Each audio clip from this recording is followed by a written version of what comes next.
everyone, welcome back to another video. I am back in the box and today is part 2 of how to grow your legs and how to build big legs. And today's video we are going to be talking about hamstrings and glutes. Okay, I just used that opportunity to show off my hamstrings and glutes there. But today's video is going to be similar to the quad focus video I was talking about just squats. This time I thought it would be good to just teach you a lot of the posterior chain exercises that I love doing and a lot of the things that I like to implement into my training. And yeah, just give you guys some tips as well on what I do. And as always, talk way too much and hopefully you understand at least half of what I'm saying.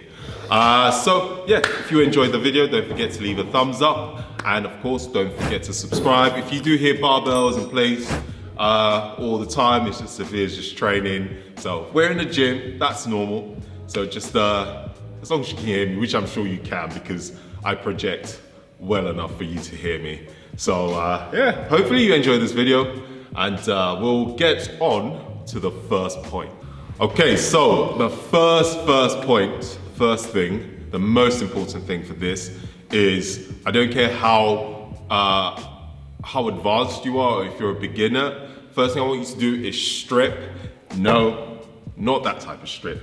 You filthy minded people. I'm talking about the weight. So I need all of you to strip down the weight, get rid of your ego, strip down the weight, and really learn to focus on engaging your glutes and your hamstrings when performing a lot of posterior chain exercises, a lot of exercises that are meant to target your glutes and hamstrings. As you're now trying to relearn a lot of things and change your habits, this is the first thing I always encourage people to do. Take the weight down and practice and learn and then build the weight back up. So this is the first thing because I feel like it actually does need to be said. So don't go straight back to the gym after I've shown you a lot of these exercises and start, deadlifting 200 kilos for tempo without knowing how to do correct your technique, or especially if you've learned something new and you're trying to implement this. So that's the first point. The second point, which I have touched on my previous video, if you haven't, make sure you watch that, is progressive overload and periodizing your training. I'm not going to go too much into detail on that because I have touched on this on my other video, so have watched that. It's all about how you program the training. So a lot of these exercises I'm going to show you, I've talked about how you can program them and to help your hamstrings and your glutes grow. So periodization when you're planning your training and progressive overload, that is very important when you are trying to grow, especially if you are a hard gainer. This is probably the best thing you can do when you're writing up a structured training program. Okay, so now going on to training. When I do my exercises for hamstrings and glutes, I actually prefer, I always do anyway, for all my work, especially my leg training, I pre-exhaust them slightly a bit and also do some activation exercises.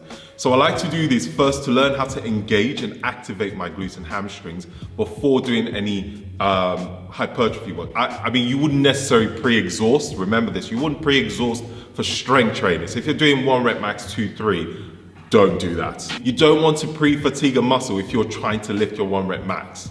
That's a bit silly. But if you're talking about hypertrophy work, I like to just get some activation, pre-exhaust them, because that means the muscle's going to be working harder. First, they're engaged and they're activated, but secondly, you're pre-exhausting them just means that your muscle's working harder, which is, again, when talking about progressive overload, if you're trying to grow, this is exactly what you need.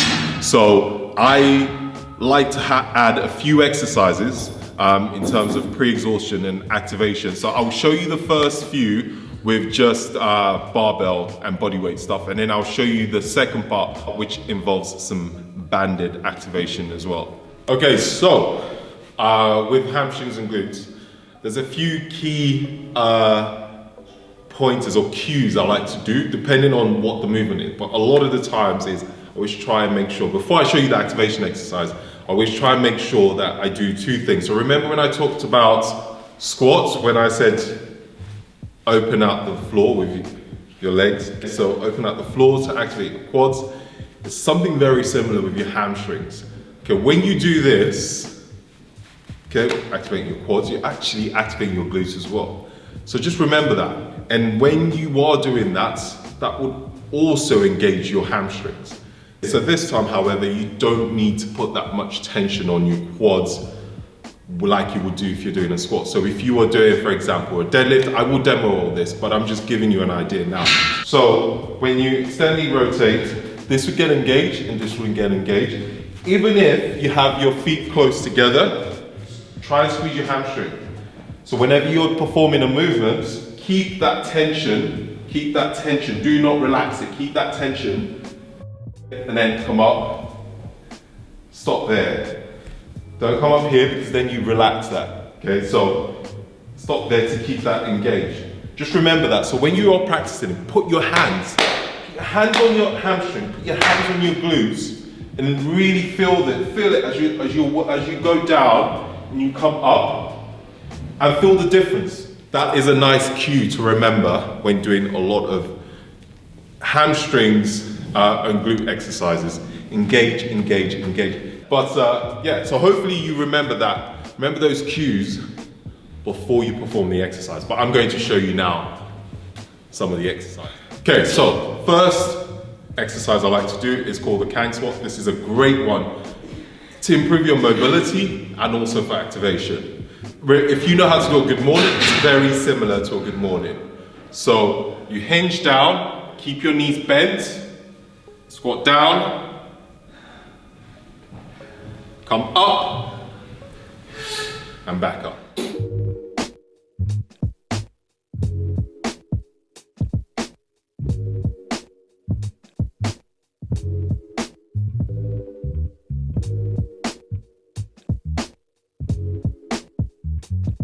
The Cossack squats is another great exercise which is a staple in my warm-up routine. I like to do this before a session, and not only is it a great hip mobility exercise, but it's a great prep work for your glutes, hamstrings, and your ankles as well. This exercise also really targets the adductors, and as you can see, there are two variations to this exercise.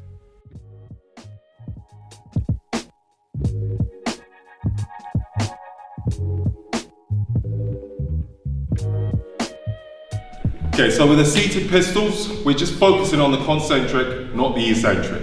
Okay, externally rotate your feet out. Remember, drive the wall away, engage your glutes and hamstrings.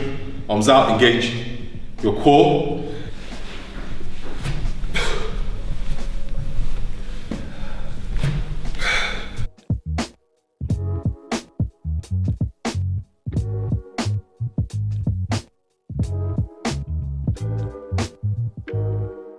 So those are three movements that you can add pre-workout, pre your posterior chain workout.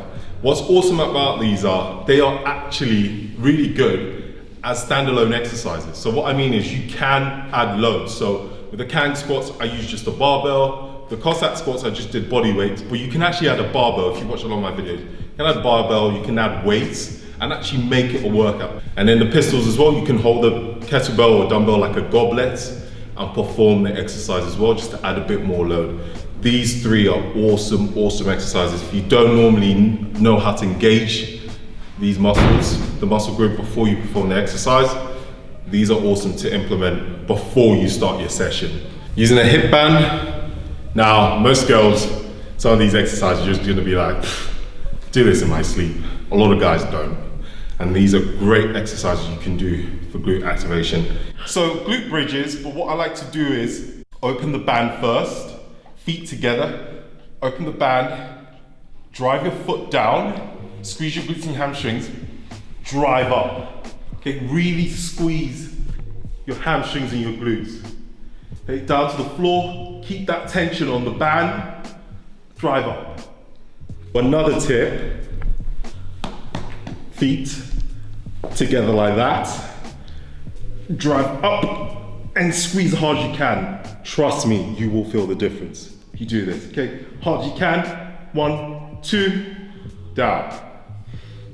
1, 2, down.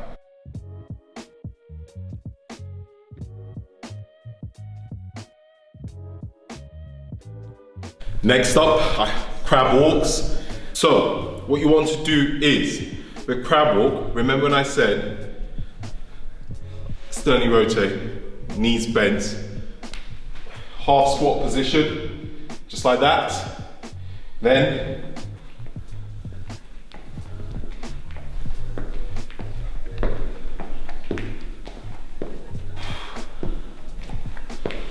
focus on the leg that's stepping outwards, not the leg that's coming in. I almost never bring my foot here when I do crab walks. Okay, create tension, externally rotate, okay, out. It makes this work harder because that's constantly stretched and that is constantly externally rotated. You still want to keep the tension on the leg that's not actually doing much, okay? And then reverse. You can also use a resistance band to perform the crab walks. Remember, I only perform about 3 to 4 of these exercises before my main workout and not all of this in one session. So I usually aim for 1 set and roughly 10 to 12 reps on each exercise.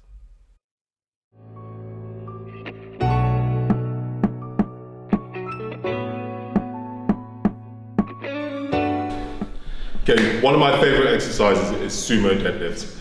Now, a lot of people do deadlifts back day, actually use it as a form to grow my hamstrings and my glutes. Focus on working that instead of my back day. It's just how I do my training. So, remember what I said before, engage. So watch this. Just relax normally, engage. See the difference? That's engaged, hamstrings engaged, okay? So when you go down, engage your lats, okay? There. Activated, relax. Activated, however, when you drive up, I want you to think of pushing the ground away first. This, drive your foot down to the floor like you're pushing it away, and then when you're coming up, your hamstring, your glutes should be the first thing that you should think about bringing up before your arms. Your arms should not be driving this up first. That's not how this exercise is gonna work. Engaged, up. And then now, normally, you will drop this as quick as you can.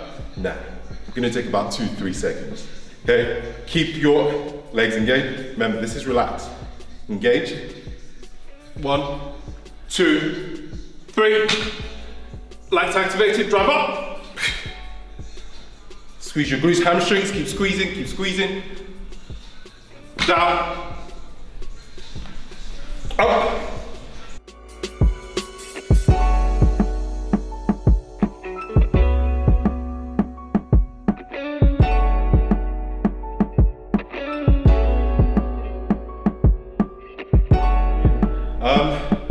Okay, so next up, this is a fun one. So conventional deadlifts, yeah, of course, everyone knows conventional deadlifts. But we're doing a pause deadlift. Okay, so normal deadlift position, down. Don't forget, drive the floor away, let this engage. Legs first, up. So what you're going to do now is come up, stop, 2, 3. Yeah? Go back down, reset, come up, stop, just below your knees, 2. There. Try down. Engage your lats, up. Slowly down. Reset, up.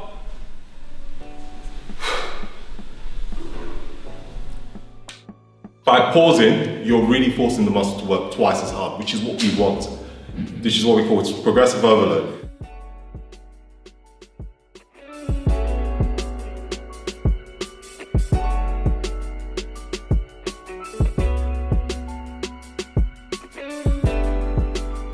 The barbell hip thrust is a staple in my training. Now, a few things I like to do to really make the most out of the exercise is, first of all, when performing anywhere near between 10 to 12 reps, I like to play around with the tempos. So 2 seconds, 3 seconds, 4 seconds even on the eccentric, and at least a 1 second pause at the top, and making sure that I fully engage my hamstrings and glutes every time.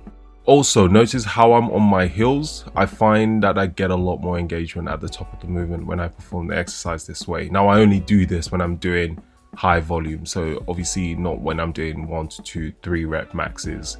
To progress this exercise, I do single leg hip thrust, which is a great way to really challenge your glutes and hamstrings, and also much harder than it looks. If you struggle with single leg, then performing this with a split stance is a great alternative. Again, these are ways I like to utilize progressive overload and time under tension with this exercise. So 1 week you can aim for a strength phase, as in low volume and really heavy on the bar, and the next week a high volume hypertrophy week, which just means loads of reps and loads of varied tempos. Next up, we have one of my favorite posterior chain exercise, which is an awesome one for your glutes, hamstrings, and your lower back, which is the banded GHR, so glute ham raise. I use the resistant band because it creates a lot more tension to progressively overload the muscle. So you can do this with body weight, however, using the band makes this a lot harder.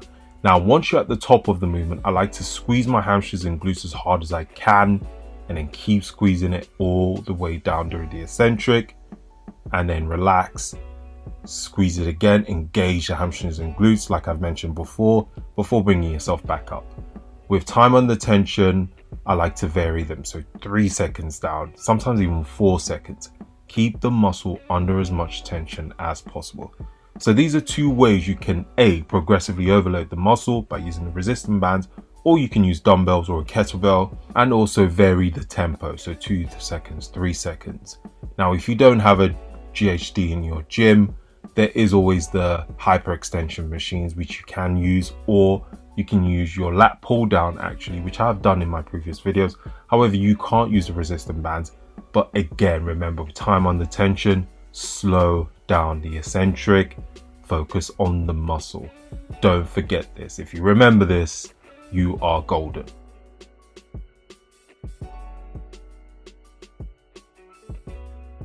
So like I said again in my previous video, remember there's a time and a place for everything. Okay, so if you are doing low volume work, things like time under tension, a lot of those don't apply. However, learning to engage the muscle, engage in your hamstrings and your glutes before doing a lift, doesn't matter if you're doing low volume or high volume, this is something that you need to learn to do when lifting. So just take that into account. But like I said, tempo, there's a time and place for it. If you're doing high volume hypertrophy work, absolutely add that. Add variations to your training. Remember to add some variety to the type of exercises that you do apply into your training. Periodizing your training, that's another important thing. This is to help you avoid plateauing when you are training. So just take that into account when you are doing your program, and hopefully some of these will be useful and you can implement this into your training. So yeah, that's the video. Once again, I can't walk, I'm a mess. But I hope you enjoyed the video. Thank you so much for watching. Again, don't forget to leave a thumbs up if you enjoyed it, and don't forget to subscribe. Oh, this time I'm just gonna sit here for about 5 minutes. Thank you for watching. Peace out.